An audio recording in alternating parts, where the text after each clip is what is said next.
এই সংস্কৃতি তোমাকে শিখিয়েছে যদি তোমাকে খাবার খেতে হয় প্রথমে তার কাছে মাথা নত করতে হবে। তুমি কোনো দেবতাকে ধন্যবাদ জানাচ্ছ না, ঠিক আছে? দয়া করে সেটা করো না।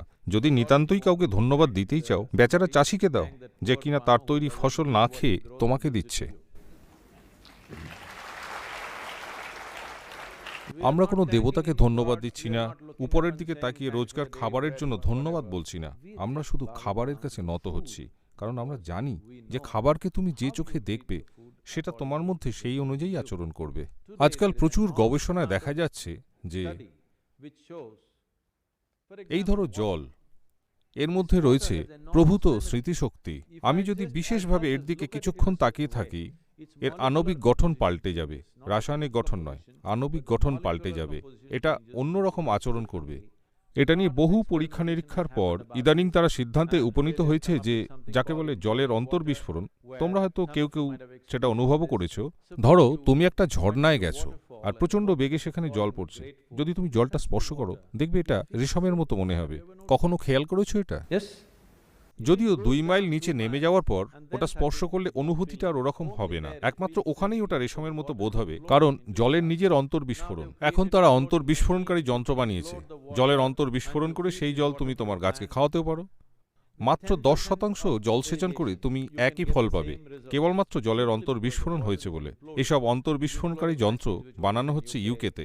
আমরা স্থানীয় চাষিদের জন্য পেয়েছি, যাতে জলের অন্তর্বিস্ফোরণ ঘটানো যায়। যৎসামান্য জলে তুমি একই ফসল ফলাতে পারবে। শুধু আণবিক গঠন পরিবর্তিত করে এত কিছুর পরিবর্তন করা যায়। আমরা এটা সব সময় জানতাম। এই কারণে তুমি কি মনে করো কেন মানুষ মন্দিরে যায় আর 2 ফোঁটা জলের জন্য হাপিত্তেশ করে? কারণ ধরে নেওয়া হয় জলের মধ্যে দৈব স্মৃতি আছে।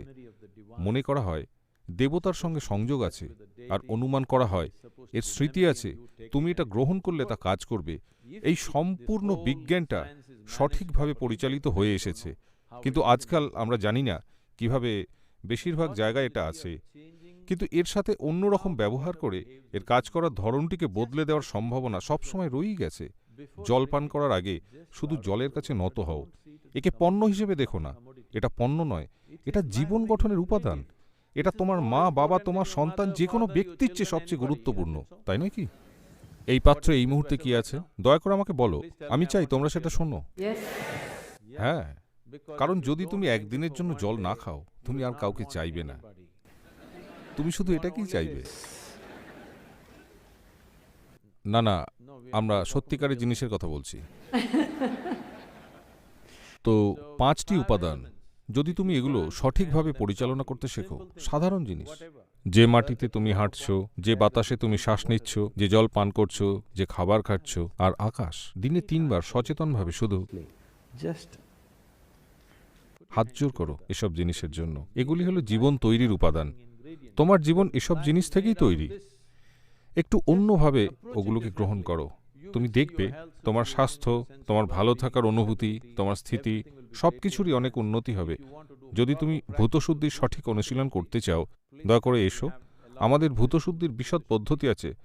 সম্ভবত পৃথিবীতে এই মুহূর্তে কোথাও এই পদ্ধতি প্রদান করা হয় না, কিন্তু তা অনুসরণ করতে নির্দিষ্ট কিছু প্রস্তুতি এবং সর্বোচ্চ সমর্পণের প্রয়োজন।